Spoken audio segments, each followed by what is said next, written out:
Ooh. Oh, snap. What's up, good people? It's time for another session of that verbal cardio, man. We switched up the camera angle on y'all, man. We trying a new angle, man. We trying something different. Me and Amir up in here, working the angles. Because I ain't like the lighting on the other angle. Just had me looking weird, man. Lighting is everything. With a face like mine, with like big features all around, the lighting is everything for me, man. I can look extremely weird with the wrong lighting. So we just gotta you gotta work.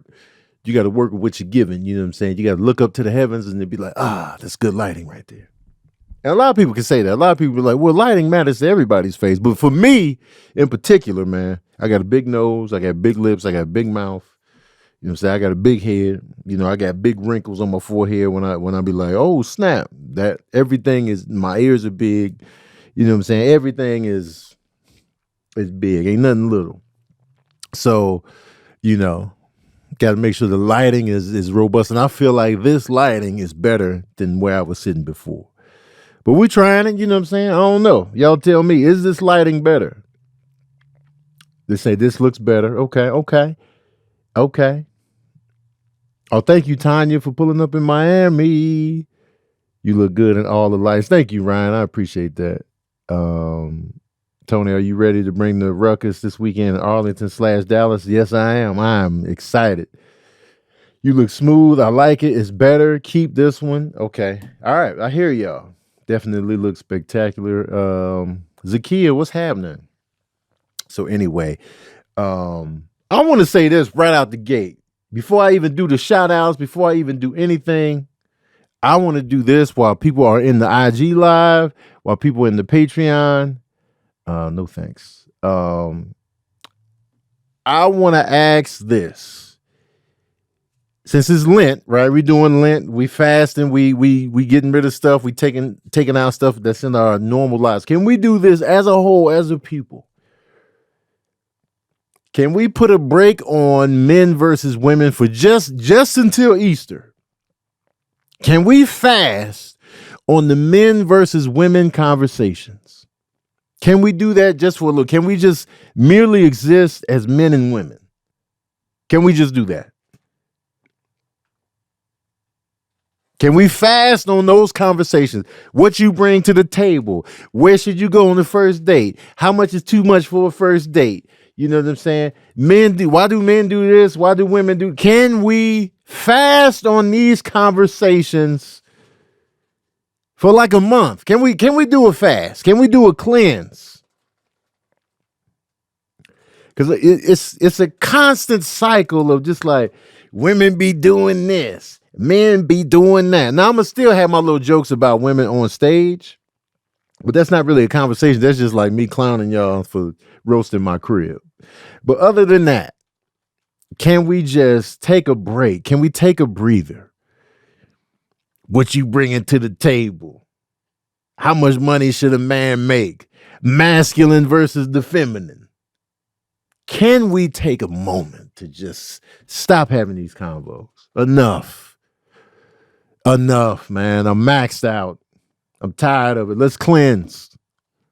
Let's just simply be. All right. Let's deal with individuals. Can we do that? Can we just deal with individual people and talk about that person's behaviors and traits? Can we do that? Can we just say, yeah, this girl, that guy, can we do that? My husband, my ex-husband, my boyfriend, my girlfriend, can we just do this? Sick of it, man. Over and over again, day in and day out, podcast after podcast. These are the conversations we constantly have. And also too, thank you for watching the Ball Brothers, Tanya. Also too, Sheldon lost my train of thought. Man, I was on something. I was like, yeah, and also, when it comes to dating, can we focus on the individual? Can we do that? Instead of just saying, I'm out here looking for a husband, I'm out here looking for a wife, can you just look for a connection with an individual? Then you see where that goes. Can we do that? Can we normalize that? Because some people just out here like, I want a husband. I want a wife. And that's all you want.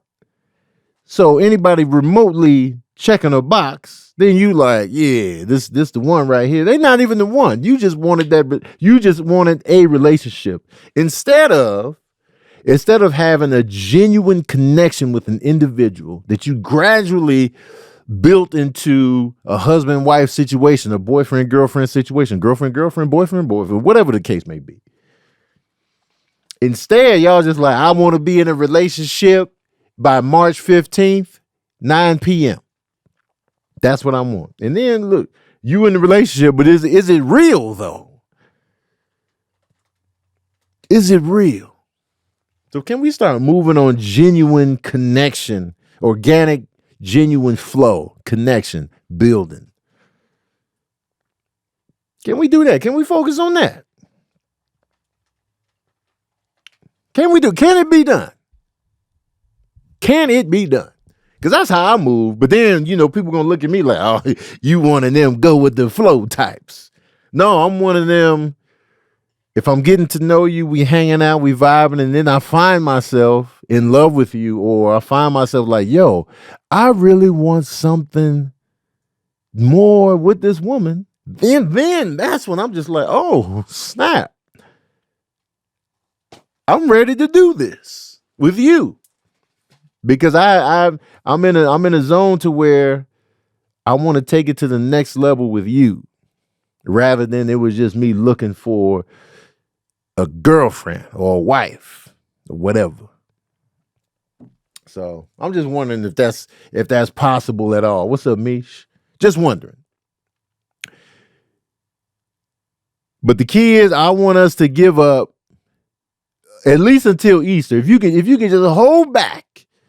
Talking about men versus women, if you can just hold back having these conversations, at least till Easter. Can you fast from the men versus women, what you bring to the table, what you do in the masculine and feminine, and God bless. I want to see if it can be done. I really would like to see that, because this shit is exhausting. It's exhausting at this point. All right, man, we get it.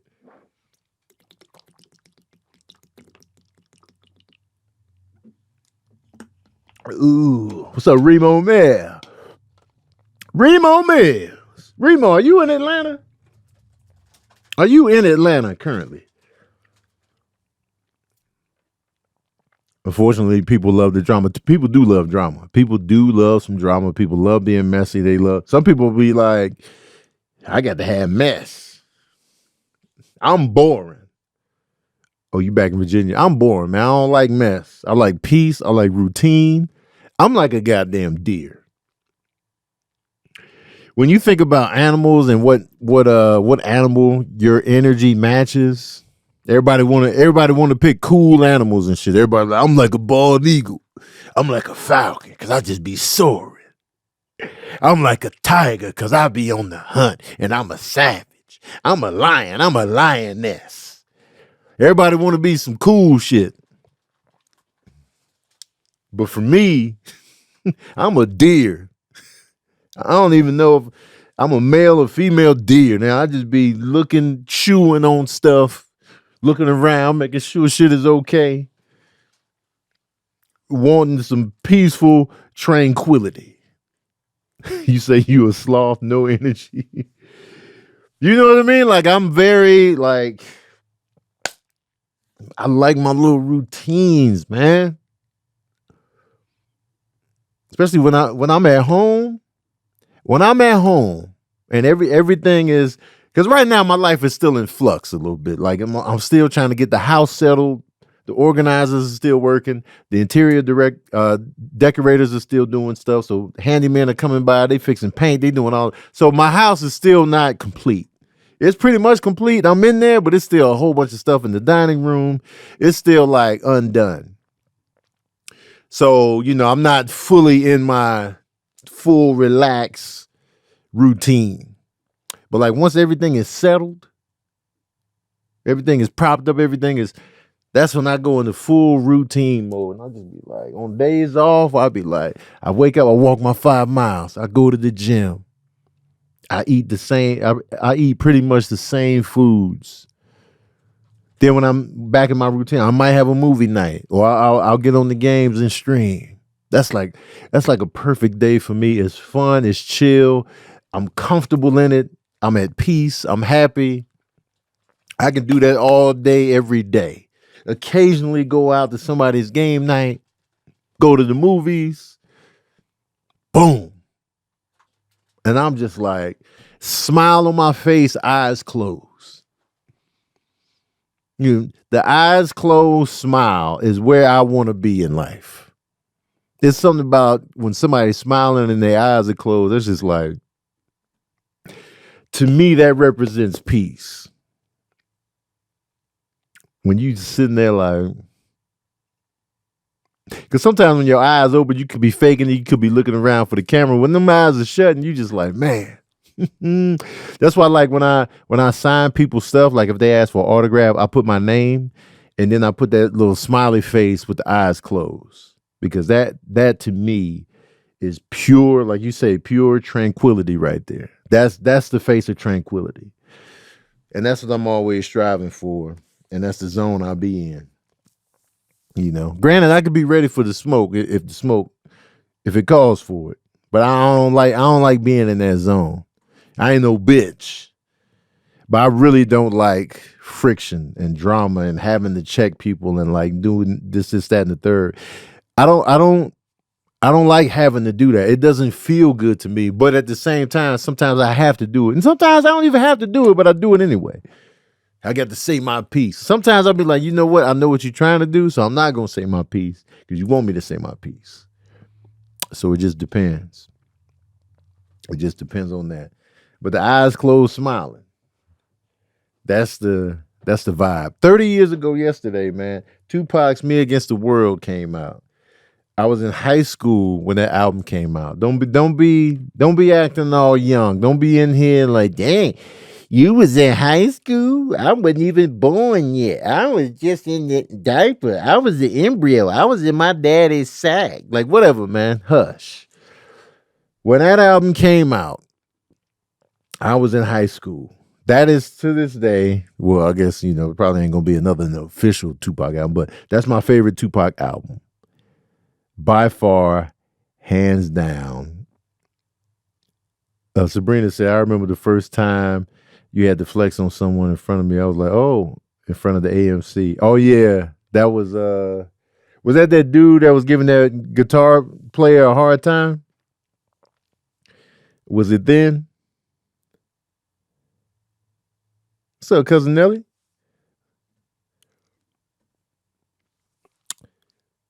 I think that's what you talking about, Sabrina. Where it was like that dude was acting all tough. Yeah, man. I ain't like that. So here's the instance. I feel like I talked about this on this podcast before, but here's the instance that Sabrina's referring to. So there was a dude outside the AMC in Burbank, and he was just out there playing music for change. Whatever you could donate. I'm gonna come back to the Tupac in a minute. Whatever you could donate, he was just out there playing and singing, you know what I'm saying? And it was this dude had on like camo shorts, and he just giving this man a hard time. Why don't you work? Why don't you get a job? Just giving him the blues. And he had like a knife. He had like a knife holster type situation. And I just wasn't fucking with it whatsoever. I was just standing there, and I wasn't talking cash shit, but it was just like I was standing there making sure that he wasn't going to do something to this man. Like I wasn't feeling the energy. I wasn't rocking with nothing about nothing. And I saw that he had a knife. So I was in my mind, I'm like, all right, he got the knife. So I got to figure out how to navigate my way around. Because if it comes down to it, because I was in the mix, y'all. I was like, I don't know what possessed me, but it was just like I wasn't having it. Not on my watch. So in my mind, I'm doing that Sherlock Holmes with Robert Downey Jr. type of situation where he's assessing his angle and how he was going to approach the situation. I'm like, all right, if he grabbed that knife, I got to make sure I get in close, keep that knife out of me, keep that knife at bay. So I was just like, all right, I was strategizing in my mind. All the while, and what I appreciated about Sabrina was that she saw all this was going on, but she wasn't intervening. Like, she wasn't like, Tony, stop. You know what I'm saying? This, that, and the third. She was just chilling on the side quietly. And that's something I appreciated because a lot of times, you know, women can get in the way of just trying to, you know, de-escalate a situation. Like they don't want their man or whatever hurt in any way. Or some women egg it on. But Sabrina was just like chilling. She was there, but she wasn't in the way. Because sometimes your girl can get you fucked up. She could be all up in the way, and then, you know what I'm saying, things could escalate to where they get hurt, or she trying to hold you back, and then somebody done snuck one on you because she was holding you back. It could be a lot. But when she was tucked off out the way, I was like, yeah, that's what's up. But I wasn't having it, man. I wasn't feeling this dude. He struck me as one of them dudes, like, you know, you can get a job, pull yourself up by your bootstraps. I'm not having you sit. All he was doing was sitting shaman style on the floor, playing his guitar, and the dude making him uncomfortable, making him pack his little stuff up. And so, if need be, I was ready to scrap this dude. I was just figuring out, like, I kept looking at that knife, and I was just like, all right, I got to see what that knife gonna be doing. Because once I get the knife out of his hand, then we could go to town. We can go to town once I get that knife out the equation. So, but back to Pac though. Back to Pac. So that Tupac album, Me Against the World, came out. He was incarcerated. You know, he had already been shot in New York. He had went to jail. I think it was like a sexual assault type of situation to whatever. And he ended up going to jail. And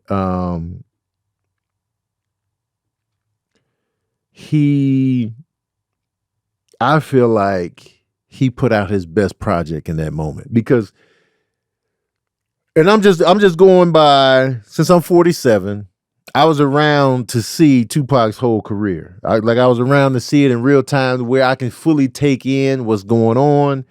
Tupac as an artist, Tupac as an actor. I'm seeing everything in real time. Like a lot of people, they were a little younger, so they really weren't seeing Pac like that. But for me, I was taking it all in. And so when that album came out, I feel like that was the truest form of Pac compared to what the stories you've heard about Pac from people that knew him for real.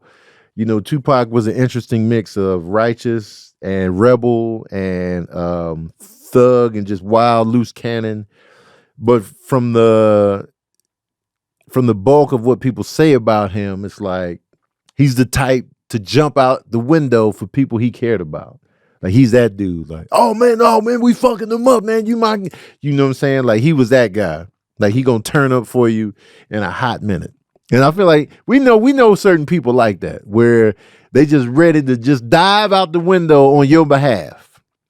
Even if y'all ain't really that tight. You know who strikes me like that? The Game. I feel like The Game is like that. I feel like he be ready to jump out the window for somebody just because they cool, just because he a fan of their music. He gonna jump in in a fight with you. I feel like Pac carried that same energy. But also Pac, the conscious Pac. You got Pac talking about the state of America, racism in America, police brutality, young pregnancy, you know what I'm saying? So you get this great mixture of Pac. And I feel like being that he is the type of person to jump out the window for you, if you do something for him, he gonna ride for you all the way 100%. Ain't no 30% with Pac. He struck me as 100%. Good or bad, 100%, right? So Suge Knight extends his hand, gives him money, join death row. While Pac is down and out, he's in prison. He had been shot. It's a lot going on. And we don't talk about the trauma that can bring on a person. We look at men who have gotten shot and survived, attempts on their life. We don't look into how that truly affects them. Like for real, for real. Like we talk about 50 Cent, we talk about Pac, we talk about cats getting shot. And then they just be talking, they be going, we expect men to go on about their day. But when you really think about what happened, somebody could have killed you. They literally put slugs in you. Your life could have been over, done. When you think about that, when you think about somebody was really out here trying to kill you, the trauma that can bring, that's something that most of us will never face or have never faced. Like somebody literally trying to end us. That's traumatic. And so how you carry that is crazy. Like, and if you don't go to therapy, like if you don't get some serious work and you just out here living amidst that type of trauma, because I can't imagine what that trauma is like, because I've never been through that experience. Like, you know, I've never served in the military where we were in real gunfights. I've never, you know, been shot at. I've never dealt with anything like that. So we talk about trauma now, but we weren't talking about it then. We weren't talking about the trauma of Tupac getting shot. We don't talk about the trauma of 50 Cent getting shot. We just talk about, you know, yeah, he got shot and he put out an album, man. He hard, man. He survived. And we leave it at that. We don't talk about how 50 Cent moved on his day-to-day after that. We don't talk about that. We don't talk about Tupac's real mindset after he got shot. All we know is fuck Diddy, fuck Biggie. They was in on it. Haitian Jack, they was in on it. We talk about the anger and the retribution, but we don't dig deeper than that. We don't dig deeper than the anger. See, yeah, there's going to be anger because somebody tried to kill you, but is there fear? Are you waking up in cold sweats? Do you have nightmares? Do you get the shakes? Do you just burst out in tears randomly? Like, do you get a wave of like grief and terror? Like we don't talk about this. And so, you know, we just knew Pac was angry. So when he got out of jail, you know what I'm saying? It was on. That's what we know. And, you know, Suge Knight reached his hand out. And took care of Pac. Like, yo, man, come to death row. He put the money up. He put mad money up. I don't know what Tupac's money situation was looking like before, like, because if you look at Strictly for My Niggas and Tupacalypse Now, those weren't great sellers. And we all know that the record companies are shady. So I don't know what Tupac's money situation was looking at, but I would not be surprised if his money just wasn't up to par, especially with those label deals at that time. Crazy. So, when you know, Suge Knight reached out at a time where he's down and out. He's like down and out. Yeah, he had a successful album, Me Against the World, but he's in prison. He can't even be in his own music videos. So Many Tears, Temptations. You know, he's not even in the videos for real. So that type of stuff, like, man, you know what I'm saying? So Suge is like, yo, man, come to death row. I'm gonna put the money up, man. Let's get it going. And so he comes out and he's on death row. Now, like I was saying before, Tupac is the type, yo, you fuck with me, you look out for me, man. We on 100. I would jump out this window for you right here, right now, man. Let's get it. And so, and Suge had that same. But the thing about Suge Knight that we know from countless stories, the death row energy was dark. Death row, people get beat up in the studio, people getting pissed on, people just getting smacked up, pistol whipped. The death row era looked like some dark shit. It looked like just pure, like anybody getting smacked up. That didn't seem like a good, healthy time at all. This sound like you on high anxiety. If you in the studio, it's all kind of shenanigans and foolery going on. People getting stripped down, people getting beat down. That's not a healthy environment at all. Especially when you just fresh out of prison, you already been shot. You know what I'm saying? I feel like Suge Knight might have turned him up in the wrong direction. And granted, you know, I can't I don't know the ins and outs. This is from the outside looking in real time. As a teenager that was fully invested in hip hop and everything that was going on, invested in Pac. It was just like, man, Death Row seemed like it ain't fun. It didn't look fun. Like, yeah, Cass was making money. They was selling records like crazy, but the other stuff just seemed like a dark cloud. And so when you think about Pac being in that energy, even though All Eyes on Me was what it was, that was a side of Pac that wasn't like the Pac we were seeing before that. You know, this was angry Pac. This is Thug. This is, you know, Death Row. We just out here. We on 10. You know what I mean? And so I feel like Me Against the World was that perfect balance of just like conscience, human, militant, you know, still some thug life in there too. I feel like Me Against the World encompassed the perfect version of Pac that we could see. I'm not sure how you felt about where he was, but I felt like that was the perfect version of Pac, the well-rounded version of Pac in that album. Like you can feel it. You can go track for track and feel so many different layers there in that album. But I feel like, you know, once he got out of jail, it's on, man. We talking shit. We bringing the warfare. You know, we jumping people at the casino. It just, that darkness that was surrounding him it had to be crazy. Amidst dealing with the trauma of being shot up. You know what I mean? So, and you know, I saw Suge. I remember when Suge and Cat Williams was hanging heavy at these comedy clubs, and like I would see them. It was just like it was a darkness on that. You know, not saying that they weren't like cool. They was walking around, but it was like, because I'll be looking at energy, man. I'll be reading people's energy all the time. Like I'll just be around. I'll be watching, like, you know, and I'll just be like, the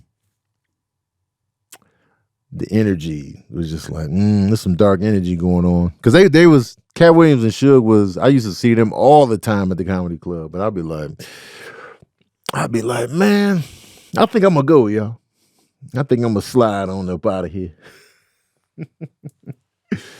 So, but I really feel like the Me Against the World Tupac album that's the definitive Pac album for me.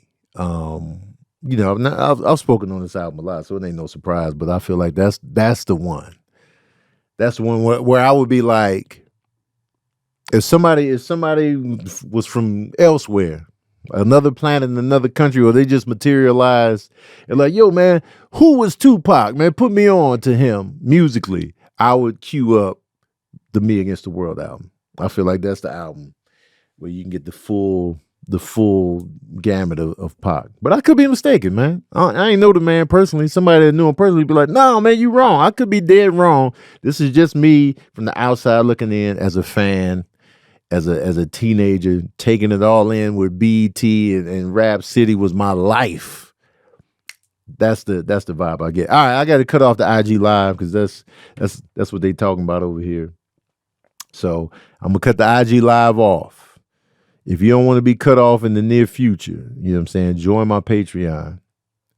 Join my Patreon, man. Just get in on. So you ain't got to be cut off. But they like, you love my sense of humor. Please make more voiceovers. I already explained the voiceover situation, but I appreciate it though. But the voiceovers ain't gonna come like they used to. But yeah, y'all. Anyway, I'm cutting the live off, turning it off right now. But if you are a member of my Patreon, a paid member, come on over to the live right now. You ain't got to miss a beat. You ain't got to miss a beat, man. You say turn it off, nah, man. Leave it on, nah. I'm cutting it off, man. Boom. There we go, y'all. Shout out to Mrs. Incredible, King Panda, Lucinda, Taylor, Sherry Tucker, Crunchy Apple, JC's World, Randomly CJ, Jesse, Lala Davis, Sherry Tucker, Crunchy Apple, Miss Mia G, Miranda, Valerie T, Zane, Gregory, you know what I'm saying? Candy Cammy. Appreciate y'all, man. The usual suspects, man. I'm glad y'all are here. Jay Thomas, Rosalind, Jeff Raw, Miss Crawford, Taylor, all that good stuff. Let me tap into what I wrote down for this episode of Verbal Cardio, man. The stuff I wanted to touch on, the stuff I wanted to address. This is a quick sports joint right here. Will Chamberlain retired in 1973. 1973, man. That man retired from basketball years before I was born, right? This is why I don't speak on Wilt Chamberlain. I don't speak on Wilt Chamberlain, Bill Russell, barely Kareem Abdul-Jabbar. Because they were in their prime, they were in their heyday before I existed. And I know Kareem was still playing when I was born, but I wasn't taking them in like that. So I'm damn sure I've read about what Wilt Chamberlain was doing. I've seen maybe some footage of what Wilt was doing, what Bill Russell was doing, but I wasn't around in real time. I wasn't there taking it in. So boom, that's how I feel about you youngsters talking about Jordan. You weren't around. You were too young. I get it, LeBron is your guy. But you weren't around. You weren't watching the games in real time. You weren't taking it in. So y'all just be speaking too much on Jordan without the actual history there, without seeing stuff. And yeah, people be having revisionist history or whatever you want to call it.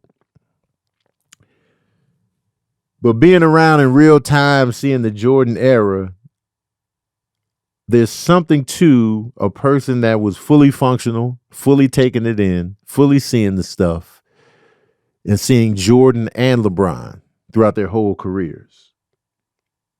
So a lot of the youngsters in here like, LeBron better, but you weren't around for anything else. All you really know is LeBron. So you lose credibility. You just talking. And you be like, man, you just like Jordan better because, you know, you grew up with Jordan. But okay. But also, I saw LeBron's whole career. I was an adult when LeBron came into the league. When Jordan hit the league, I was 7 years old. And they was already talking about, man, you getting them Jordan sneakers? I looked at that price, $54, $64. I was like, I can't get the Jordans. My mom would never.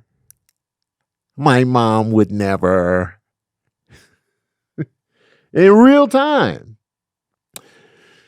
So all these youngsters talking shit in the comment section, like he was just playing against Plum. Just shut it up. Just shut it up. Because y'all don't know what the hell you're talking about, man. Y'all in your 20s, just talking shit. You in your 20s, man. What you know? You wasn't around. You was not around. That's why I don't speak on Wilt Chamberlain. I don't speak on Bill Russell. I wasn't around. I'm like, oh, okay. They did that? 100 in the game? That's crazy. I didn't see it in real time. I wasn't there. And so I keep my mouth shut. I stay in my place. That's like me out here talking shit about what happened during World War II. Like, what, man, you know what I'm saying? The Tommy gun, you know what I'm saying? I ain't shot. Well, I did shoot a Tommy gun in Hawaii. But, you know what I'm saying? I can't just be out here. Al Capone, he had the best fits. He had the best outfits. I was nowhere to be found when Al Capone was around. Although I pulled up on his crib in Chicago. Fun fact, where he used to live in Chicago is not far from where I lived. I think his place is on 73rd and Prairie or something like that, 74th and Prairie, maybe even 76. I used to live on 75th and Prairie. Like, I didn't know, just down the street, couple blocks down, I could have saw Al Capone's crib. Nobody ever told me this in the community. I'm literally 2 blocks up. I'm like, man, Y'all didn't tell me this because I knew about Al Capone from the movies The Untouchables, and like, I knew about Al Capone, and like it was a big event when Geraldo was like, we got Al Capone's vault. It was like big news where they was gonna go in Al Capone's vault and see what was in there. They were promoting the shit out of this. They were like, we found Al Capone's vault. Geraldo was all over Chicago TV. And we was like, oh, what's in there? That vault was bullshit, man. that shit was such a letdown. But the build up was crazy. And so, Al Capone was legend. And so the fact that he was down the street, wait, hold on. I'm gonna give you the exact address. Hold on. Al Capone's house in Chicago. It was on 72nd, so 7244 South Prairie Avenue is where his spot is. That's his manor. And it's still there to this day. I lived on 75th and Prairie. No. I didn't live on Prairie. I'm sorry. I was the next block over on Calumet. So it goes Indiana, Prairie, Calumet, King Drive. So I was on 75th and Calumet. So just one street over, and then I could just walk down from 75th to 72nd.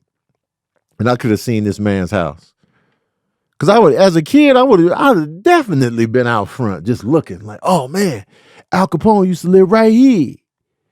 Al Capone used to live right here. This is crazy. I'd have been a little kid out there. This is crazy. And so nobody told me this. We are literally in the community. Nobody said a word, man. I was pissed off. But yeah, that vault was a letdown, man. And they got old school pictures of the place and stuff like that. So still looks the same. Like the building is still the building. That's what I love about the Midwest, man. They got so many old buildings, so many old mansions that's just time capsules. Like if you ever go to like St. Louis, Chicago, just drive around and just look at the old ass buildings, man. Shit is beautiful, man. It's like, wow, this is a straight time machine. Like I remember Six Figure Dilla, I took his tour and he took us by where the Marx Brothers used to live and like stuff like that. So it's just like, yo, man, don't be changing everything, man. Don't be modern everything up, man. Let shit stay how it once was, man. Let us feel that history. Let us look at it. Let us touch the old school architecture, them old ass bricks. Let us lick the old ass cement. I know that was wild, but you know what I'm saying? You know what I mean. So I got into a little dust up in the comment section based on, so the Shade Room posted a clip from an Anthony Mackie interview, a podcast review, where he was talking about, I never bought my sons Jordans, and that bled into, I teach my son to be young men. Like when I'm away from the house, my oldest, he's the man of the house. He keeps the other ones in line, and just like, I'm teaching them to be men. This, that, and the third. And so I get into a dust up for a simple comment. Like my comment was, I bought my son a pair of Jordans. I bought Serene a pair of Jordans.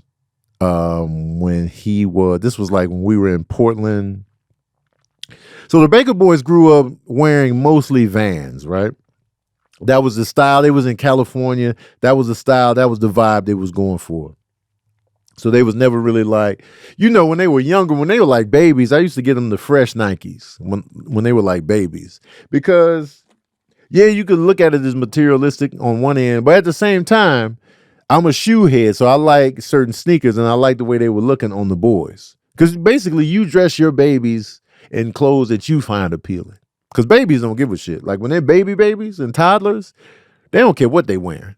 They just be out here, shoes be on the wrong feet. They don't care. You can put the shoes on the wrong feet. They're just going to keep walking. And so you're basically dressing your children in stuff that you would like until they get a certain age where then they start making the decisions for themselves on what they like and what they dislike, right? So the Baker boys are growing up, they wearing Vans. That's the style, that's the vibe. And so I was like, whoo, I'm glad they're in the Vans because I can afford these. Like this is in the affordable range because I know what them expensive sneakers is looking like and what they hitting for in the pockets. So I'm doing a show. I'm doing a weekend in Portland. The Baker boys are with me, right? And one of the cats that came to my show, he was like, "Yo, I work over at the Nike headquarters. You know, you should come through. You know, you can get some dope stuff at a great price." And I was like, "Oh, the Nike headquarters? I'm in Oregon. Sign me up." Yes. I'm going, we going. So we go, right? Me and the Baker boys, it was snowing. I remember this is before the ice storm really hit. So we up in there and Serene saw some Jordans that he liked. And I was just like, oh, this is his first pair of Jordans that he's, you know, like, yo, can we get this? And so I'm just like, man, I got him. You know, and then I got him the Jordans. I was just like, and that was the only pair of Jordans that I feel like that he ever asked for or even wanted. And so I was just like, all right, boom, pow, got him the Jordans. So what I was saying in the comment section, and even like a video responding to that, I don't feel like you should force. And this is not, I don't think this is what Anthony Mackie was saying. I think it was more so about materialism or whatever. But a part of that is also in this, is that we work hard so we can provide for our families, right? I wouldn't want my kids at school having to wear 2 pairs of jeans for the full week. I wouldn't want my kids in school wearing run over shoes to where, you know, they tearing up the bottom, the back of the shoe is talking, you know what I'm saying? Like I work hard so that my children won't have to, you know, want for anything or feel like, you know, vagabonds out here or peasants or whatever. That's why we work hard. That's why we want to make, you know, good money so we can provide for our families. And you know, you can look at it on one hand, it's like, yo, this is materialism. And on another hand, you want your kids to be comfortable. You want them to like what they're wearing. You want them feeling good about themselves, you know, when they're in school and amongst friends. And, you know, you don't want them getting teased or roasted by, because, you know, you're all, as a parent, you're always at the mercy of their environment.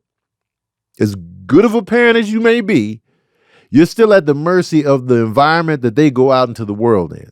So it could be kids at the school be like, yo, man, you got on the run over 6s. He got on the beat me down 5s or whatever. And, you know, no kid wants to be in that position where they're getting roasted for what they're wearing. And so you always want your kids like, all right, you know what I'm saying? You like what you got on? Boom, pow. You know what I'm saying? So, like I said, they were wearing the Vans. The Vans was like the shoes they could just fit right in on. So then when he asked for the Jordans, I was like, well, all right. I'll get them because they're good kids. They're respectful. You know what I'm saying? They handle business. They don't ask for a lot. They're not spoiled. They're not entitled. They don't throw fits. They don't throw tantrums. So I'm like, yo, man, all right. And Sincere don't ask for nothing. I got to tackle him, hold him down, and just be like, yo, what can I get for you, bro? He's like, I don't really want nothing. So you got to know your kids. When your kids are in that space where they feel entitled, where they're bratty, where they're just like, then you got to check them. Then you got to be like, nah, man, you doing too much. You on this. You gonna wear these. You gonna wear the basic 5s because you feeling yourself right now. You in school. You teasing other kids for wearing it. You got to know your kids. So I was just saying in the video, like, yeah, I bought my son some Jordans, but my children also know the value of your parents being able to get you something, they're still grateful, they're still respectful and appreciative. I feel like those are the main lessons in that, to where ultimately we look at Jordans as a status thing. It's a status materialistic thing. And a lot of people are like, Jordan don't care about the black community, and it's overpriced, it's a status thing, people are getting robbed for them. You know what I'm saying? It's created a lot of problems, but also they're a good looking shoe. Like, it's a lot of Jordans out here that look dope on people. Like when you see them, like, yo, those look fresh. And so I feel like you can, you'd be like, you know what I'm saying? You some good kids. Why not get some Jordans? And so I was just saying my little piece. I was like, yo, I bought my son a pair of Jordans. And, they also know gratitude, humility, appreciation. Ain't nobody ask you. Well, that's how he's raising his kids. Like I was really attacking his style. I was just like, nah, man. I was just saying, for me, they're like, who asked you? I'm like, well, ain't that what the comment section is for? Like they was heated. Mind you, like 2,000 people liked my comment, but it was a lot of people in there offended. Like, I'm like, yo, chill. I'm just saying, like, I bought my son some Jordans, but they also know the value of that. They also know gratitude. They also know this. And so they was pissed. They was in there like, and I was just like, yo, who is you to say anything? Listen, man. First of all, relax. Talk to me like you would in person. Cause you ain't talking to me like this face to face. Everybody get tough. They want to name call and put the clown emoji. I'm like, this what we doing? This is what we doing, huh? And they're like, that's all you took away from this video? Like, yeah, because the caption read, I didn't buy my son's Jordans. So I responded to that slice of it. As far as like, teaching his sons to be the man of the house when he's gone, I had no issue with that. I didn't even touch on that because I was like, yo, I'm feeling this right here. But, people wanted to get in their feelings. And whatnot. Hold on, I gotta respond to this text. But yeah, man, they was mad. I was like, what y'all so mad for? That's what I wasn't getting. I was like, yo, y'all are really pissed because I said, yeah, I got my son some Jordans, and you know what I'm saying? But they still know the value of that. They're like, well, you know what I'm saying? Ain't nobody ask you was wild, because that's the whole point of the comment section. If we waited on people to ask us our opinion directly, comment sections would be tumbleweed city. So that whole response was ridiculous. I was just like, this is stupid to say on social media in the comment section. Who asked y'all anything? Who asked y'all to respond to me? But they was super pissed. And so, but then, I guess they wanted more focus on the other part of his conversation where he's teaching his sons to be men. I feel like you can still be men with Jordans. I feel like the two aren't, exclusive. You know what I'm saying? Like you can be a full man, handling your business, protecting the house, locking up, making sure your brothers is in check, making sure your mom is good with Jordans on.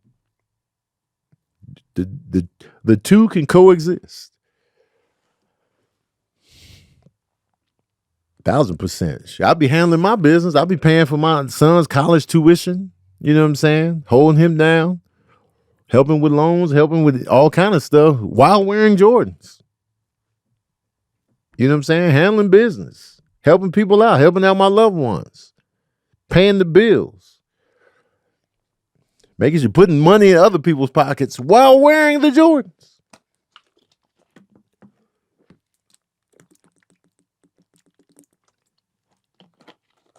And I grew up in an environment where you got severely roasted for raggedy shoes. If your shoes was low budget, I'm on the grill.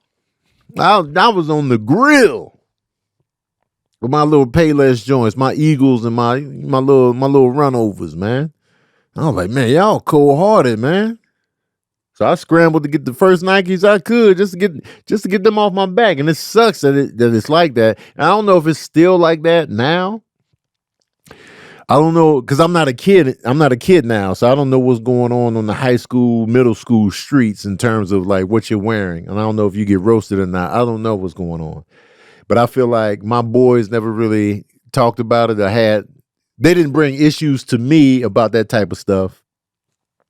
But I know growing up in the 80s, man, we got ripped to shreds if you wasn't on point. Yo, why your inseam crooked on your jeans, on the bottom part of the jeans, your inseam on the front of the leg, twisted. I remember John L., man, his inseam was crooked for whatever reason. He had on a pair of pants and the inseam or the outseam or whatever, that little line on the outside, it kept coming into the front of the leg on one of his legs. We lit his ass up all day. She's like, yo, the outseam. It's on the front of your leg, man. Never saw those jeans again. Never saw those jeans again. That's how we would leave our hearts on the dresser and go to school. It was ridiculous. And then they roasted me so bad because I came to a new school. I had on Eagles. I had a pair of Eagles, and I think I had a pair of I don't know if I had Stadias or not. They wasn't Payless, but I think I got the Eagles from Payless. It was like a pair of Eagles. They lit my Eagles up. And I was the bald eagle at the end of the day. I was like, damn, I got to get some Nikes forthwith. Pressure was on, man. I was like, damn. And then they were white Eagles and they was curled up, man. That's probably why I got beef with white curl ups now, because my Eagles was curled up. White shoes going to curl up on you every goddamn time. And maybe some black Air Force Ones. And I'm going to say this. I'm just not a fan of Air Force Ones. I'm not a fan. I tried to like them because sometimes they was looking legit, but I forced myself to like the Air Force Ones. Ultimately, I don't. I don't like the white ones or the black ones. I bought a high top pair of black Air Force Ones one time, gave them away. At the end of the day, I don't like them shits. They too thick. And then they gonna curl up. They gonna curl up on. How you gonna be thick and curl up? I'm not a fan of the Air Force Ones. And people still be loving some white Air Force Ones. And I just be like, ah. And I don't like K-Swiss either. Those are the curl up kings. The K is for curl with a K. Curl Swiss. I hate K-Swiss. They was the ultimate in curl ups, man. Them white joints. You wore them a couple times, man. Curl ups. They would curl up like the wicked. Wait, whatever witch that was, the house landed on, and then they took the shoes and their legs curled up. That's K-Swiss, man. Curl Swiss. I want them out of here. Every time the commercials would come on, I'm like, ugh, man. Curl ups. Hell no, man. I'm out. Oh, I want to talk about this. Because I'm pissed about it. So somebody at Rolling Stone magazine, Rolling Stone website, whatever you want to call it. Rolling Stone, side note, Rolling Stone be having the worst takes on black music, by the way. They be having some bullshit ass takes just on music in general. You could tell they was big white over there, and you could tell they was trying to rectify the situation by editing like certain lists. And I was like, oh, okay, because you had the Beatles as the top 5 albums of all time. You had the Beatles in all 5 slots. Now we got some new staff bubbling and brewing over there. Now these lists are looking a little bit better. These fools gonna say, somebody at Rolling Stone was like, Thriller could have been the perfect album if he had capped it off at 8 tracks and got rid of Lady in My Life. That song ruined the vibe. And I'm like, bruh, Lady in My Life is the track that you picked? No. Lady in My Life is hidden, and it got an even extra surge when LL Cool J sampled it for Hey Lover. It's just like, that little beginning. But Lady in My Life is not the worst song on the album. Why would you pick that song? Baby Be Mine could have been picked. Lady in My Life is better than The Girl Is Mine. And The Girl Is Mine was the lead single from Thriller. And it was a hit, but it really wasn't. Thriller didn't curl over and gain big momentum until Billie Jean. That's when it was like, oh shit. Girl Is Mine was just smooth. It was a nice little cut with Paul. It's a good track. But it was like, all right, man, we still chilling. We doing the casual snap. No, Baby Be Mine, Mish. First of all, the whole Thriller album is legit. But if we really wanna go track by track, Baby Be Mine, I feel like is the least talked about song on the album. And then I'm gonna say this. Baby Be Mine is last. Girl Is Mine is next. And this gonna be controversial. This might get your feathers ruffled up over there. If I had to rank the Thriller tracks top to bottom, I'm putting Baby Be Mine at number 9. I'm putting The Girl Is Mine as number 8. I'm putting Thriller as number 7. Now I know y'all gonna be like, whoa, don't. I'm not listening to Thriller driving the Trader Joe's and Sprouts. I'm not listening to Thriller on the casual. That song has become a novelty of just like, we got to watch the video with this or it's Halloween time. I'm not listening to Thriller on a spring day, driving through the city running errands. I'm not listening to Thriller like that. I'm like, man, we in the cemetery now, man. It's 2 p.m. What I'm doing in the cemetery?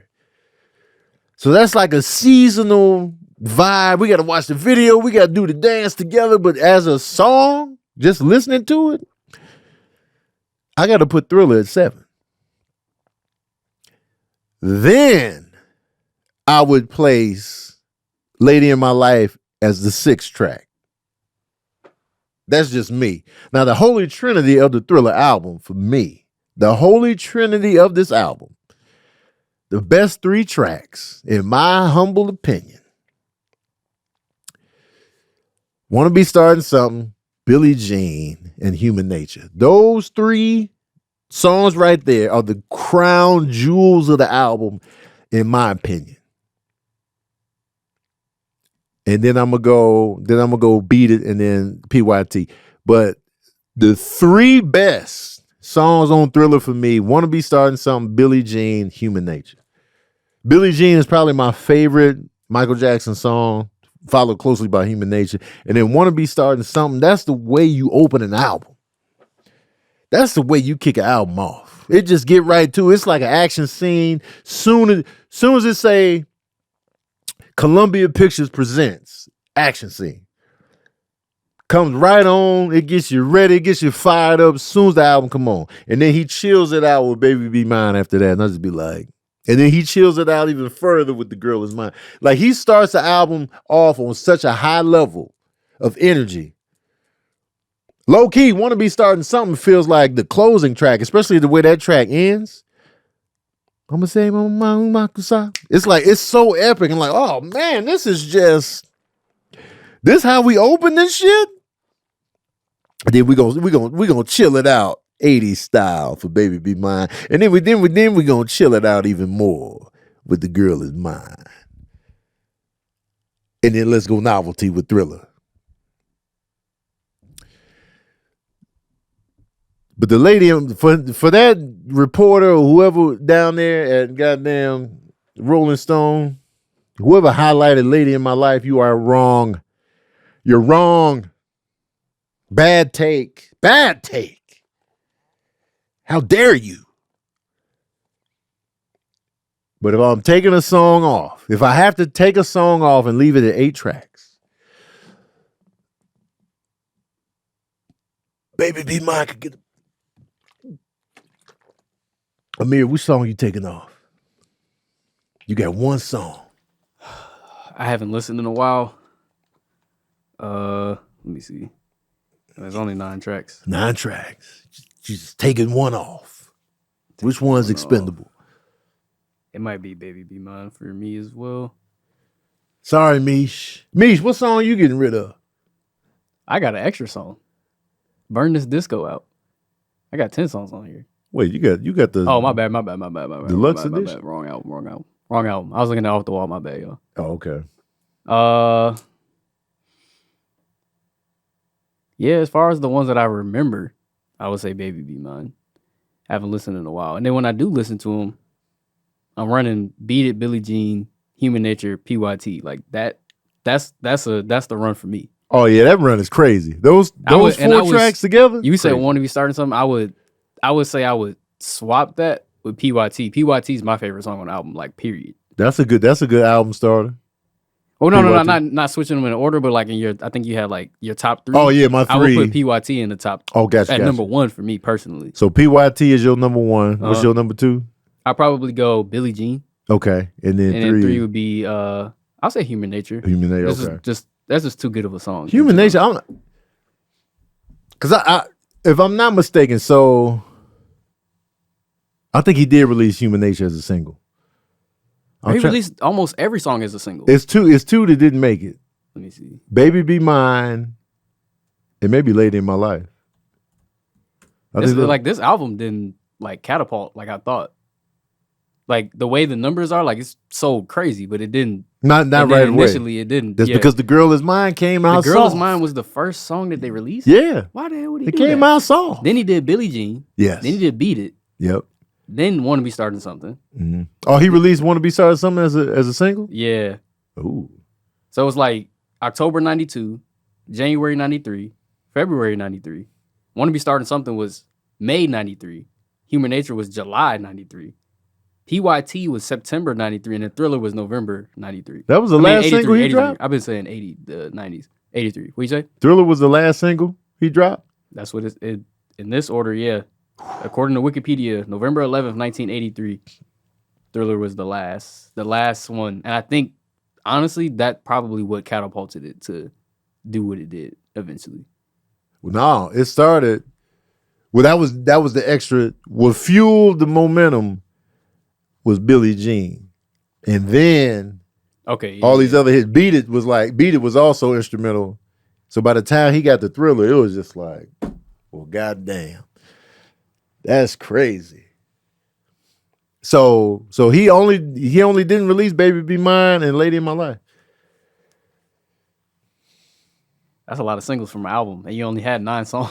That's crazy. That's crazy. I feel like Want to Be Starting Something was like an extra from Off the Wall. It feels sonically like it fits there a little bit better. That's fair. That's my only critique with it. Yeah. Like, if you started off like that and then you kind of mellow it out. He mellowed it out tough. Like, that one feels like it could have been on Off the Wall. And Off the Wall is my favorite. Off the Wall is incredible. Album. Off the Wall is incredible. Want to Be Starting Something, man. It's just something about that damn song, dog. If you got to pick top 3 Michael Jackson songs. Oh. Billie Jean. Okay. Human Nature.